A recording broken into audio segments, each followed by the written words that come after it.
Hi, this is the Social Jello with Angelo show. My name's Angelo. I'm a social scientist, surfer, martial artist, and a whole lot of other things. Coming to you live from Kasai City, Japan, the Social Jello with Angelo show. What's up, and welcome to Social Jello with Angelo. I'm here with, oh Jesus Christ, I always do this. Renato Bernardino.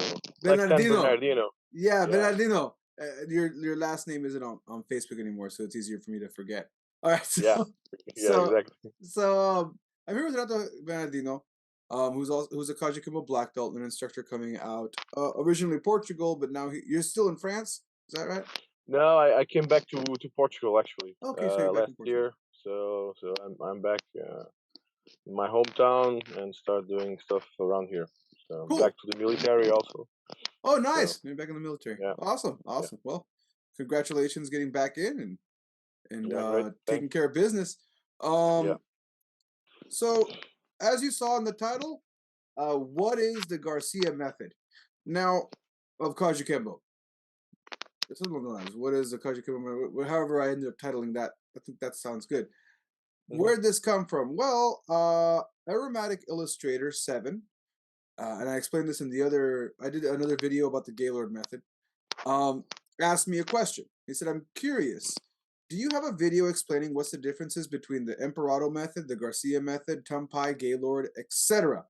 The etc. part, I'm sorry, Aromatic, there's a lot of different methods of Kajukenbo. I'm not sure how far I'm going to go with this, but I am going to go with those main points you asked about the Emperado method. So, as part of a series, I'm interviewing several different black belts from different methods. And Renato is one of the people I know from the Garcia method. I did reach out to another person. Unfortunately, they were not part of the Garcia method. I do want to thank GM Gary Forback for the reference, because I was able to get a hold of a Tumpai guy through him. But the other guy got back to me and said that he was Garcia method, and he doesn't consider himself Garcia method anymore, and he's something else. And either way.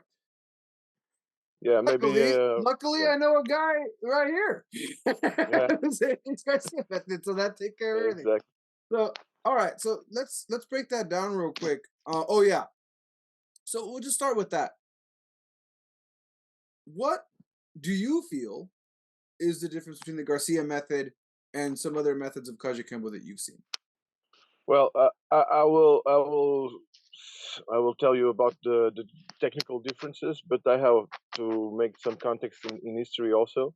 So, in Kajukenbo in Europe was brought by a military actually to the military base of Torrejón de Ardoz in Madrid in '73. So this was a small group of people that were training there, and there was a Spanish man that was also Spanish, still almost a kid, that or 17 or 18, I don't really know, that was there training with them. And then it was Angel Garcia Soldado. This is the grandmaster of Garcia's method today.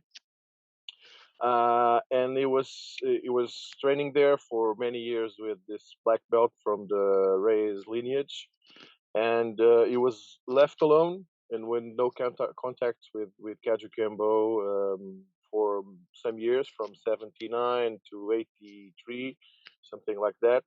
And in this time, he was adding something to the Kajukenbo that he was taught by this military sergeant of the U.S. Air Force.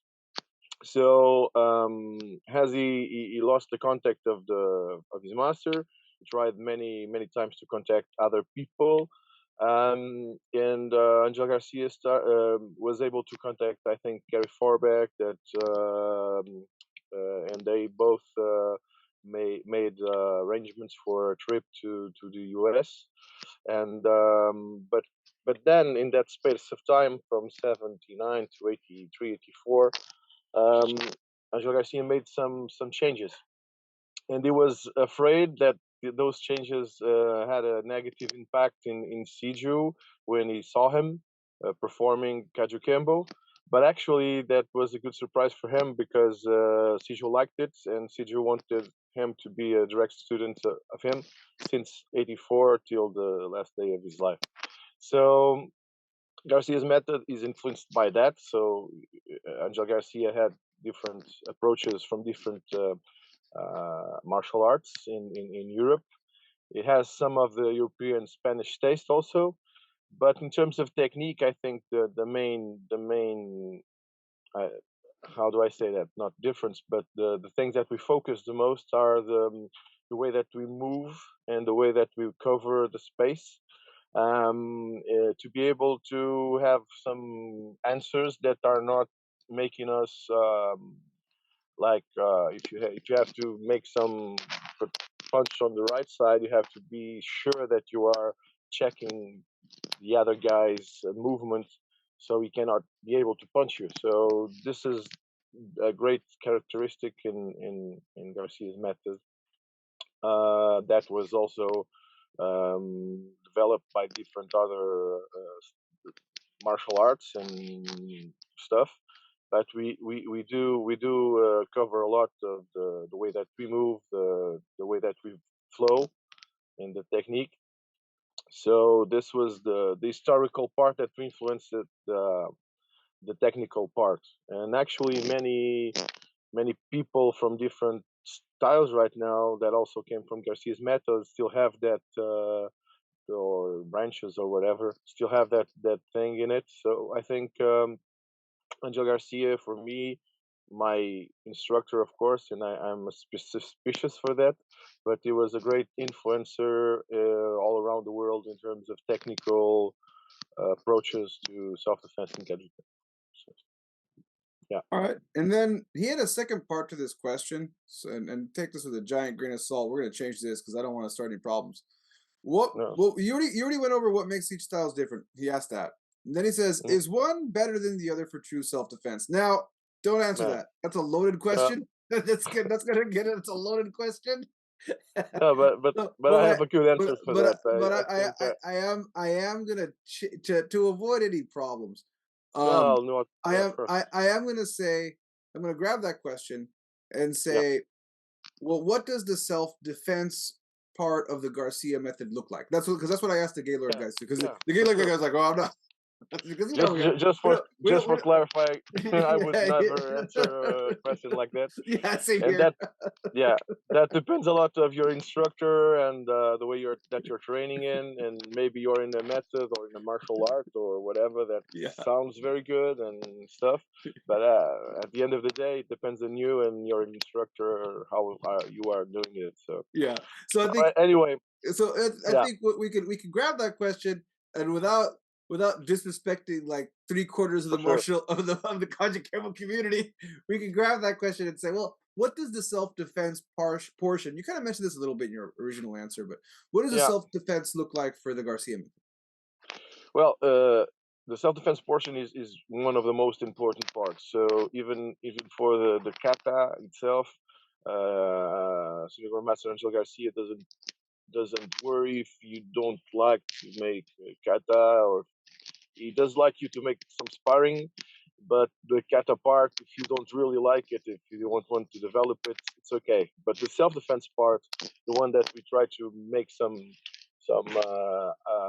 automatic answers for some normal ways of being attacked or being, that part is it's the main part of Garcia's method, I think. So it's the main legacy that he brought to us. So the way that we train self-defense is to understand and to separate the different parts of the technique, or the combo, if you want to tell it like this. And when you separate these parts, you have to understand it, each part. You don't just do it because you do it and because it's cool. You have it has to make sense to you. So we encourage our students to try to understand each part of the technique. Of course, the choreography part initially just to learn it, but it's the same thing as you do a drill in boxing and you have some choreography. and then you have to go to the second part of it when you train it in a way that you understand it. Why do you do this? And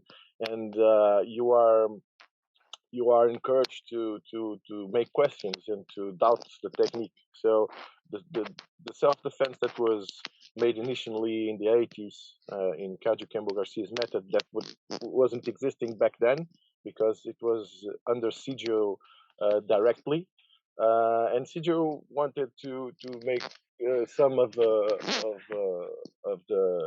Kajukenbo community to understand this kind of way that Angel Garcia practiced, because he was also encouraging Angel Garcia to be in his seminars all the time and stuff, like other ones also. But without going out of the question, the way that our self-defense part is built is to understand the principles, understand the concepts mainly, and why they make sense, and try it out and try it out. And then for the third part, you have to spar in a way that you're not you try to simulate self-defense attack. You have to two kinds of spar. The spar that you do like you're in a ring and you are waiting for the other guy to come and let's make contact and gloves and stuff. And you can spar differently than to simulate an attack. More than often, it's hard to simulate like in the streets, but it's normal to try to be very close to it, and that's the objective. Uh, and and yeah, you start to put yourself in hard situations, and so okay, this is an attack like this, but if this attack is powerful, or if this attack is not exactly in the same angle. For example, we study the way that we do this kind of drills, and then when you hit the bone part and the muscular part, but it's not only that. You cannot just hit it, make hurt someone, and yeah, with this the guy is out, or with this he has no way to continue. We see in fighting that even in the street that's not what happens. And in Kajukenbo we try to, if we hit here, we have to understand that it will come from this side also, and it will continue. And this is the approach that we try to do. All not forgetting that the guy is not it's not an invincible guy, but he's a tough guy. So if someone attacks you in the street, he has some kind of confidence. He has some kind of confidence in his weight or his height or whatever, or his technique. So it's not normal to be attacked myself by a small five foot guy.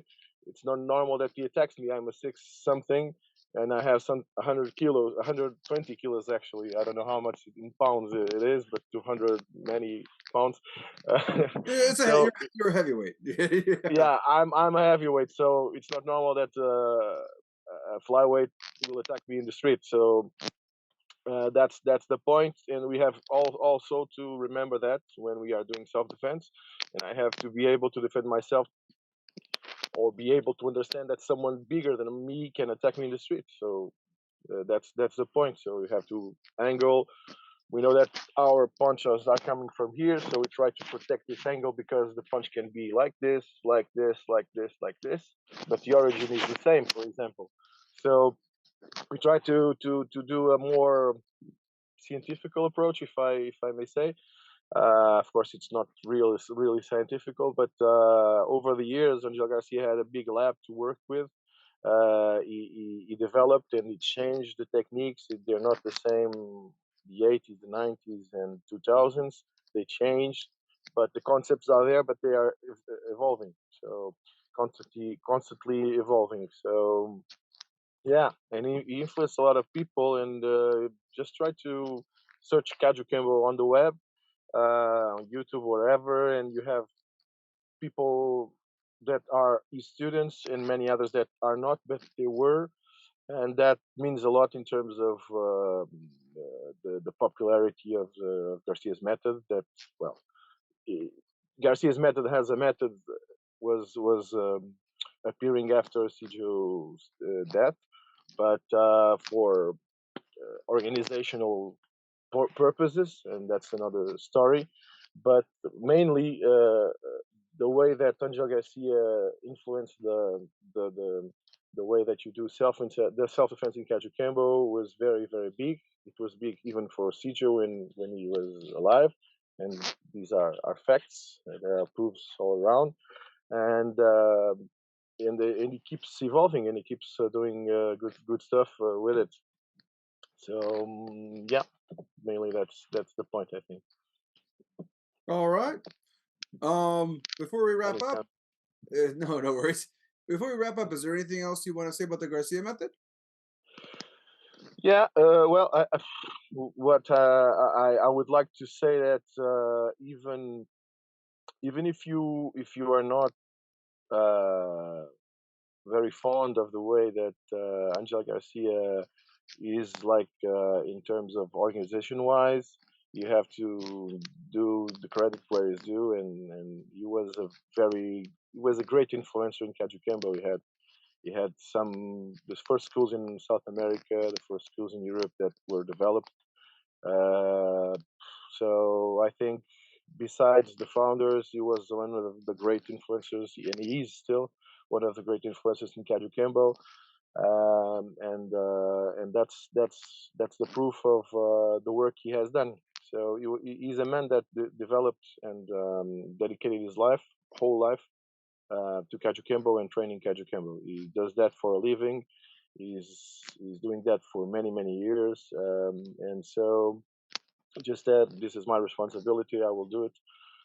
I want to develop Kajukenbo. He's not perfect as a man, as we are not. I'm not perfect as a man, but I think he has done a great job in Kajukenbo that everybody should recognize. So Siju recognized it, and I think everybody should recognize it also.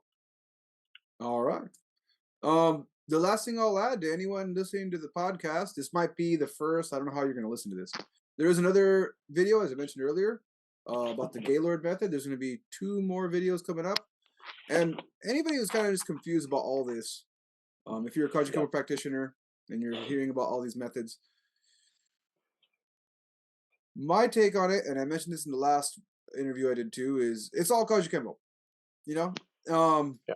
it's all Kajukenbo. So you're gonna find different methods according to the area you're in, and it sounds like from talking to you and from what I've seen of the Garcia method, it's got a heavy influence in Europe. Yeah. It's got a pretty heavy influence because he's from Spain, right? Did I get Yeah, that? it's from Spain. Yeah, Yeah, he's from Spain. but So you have some schools even in the United States, some that were influenced by him, yeah. in Texas and whatever. And one of his students, one of the guy that started with him is Agustin Lopez, that I think contacted you also, and he's with the Kajukenbo with an M branch. Oh, okay. He's responsible for that. You have Kajukenbo's guys in France that were students many years also. So even if you change the lineage because of you don't like the organization or you want to do it differently, you see the signature. So I think it's easy to see the signature of Angel Garcia's work in some guys, Europe and outside of Europe. All right. So yeah, and so anybody trying to kind of get together, and if this is your first episode, Hmm. if this is your first episode, I do suggest you listen to the What is Kajukenbo podcast to kind of figure out what I'm talking about. But Yeah. just to kind of break it down, there are different methods, and of course, wherever the person that came up with the method, whatever region they lived in, they're gonna have there's gonna be more practitioners of that method in that area. It's like it's not rocket science. Like there's a lot of Gaylord guys in the South Bay Area, like in the South, yeah, the whole Bay Area is a lot of Gaylord guys because guess what? That's where Gaylord was, right? Wherever you have someone, and where they stayed, you're gonna see it. Of course, as they travel and they meet other people, it's gonna spread. So there are different methods. I hope this answers the original person's question about how the Garcia method works and what it looks like. And as I mentioned before, I'll mention it again. Just train, train, train. And when you Yeah. think you're done training, get out there and train some more is my best advice. No matter what method you come from, that's my advice. Yeah. Renato, thank you so much for being on the show.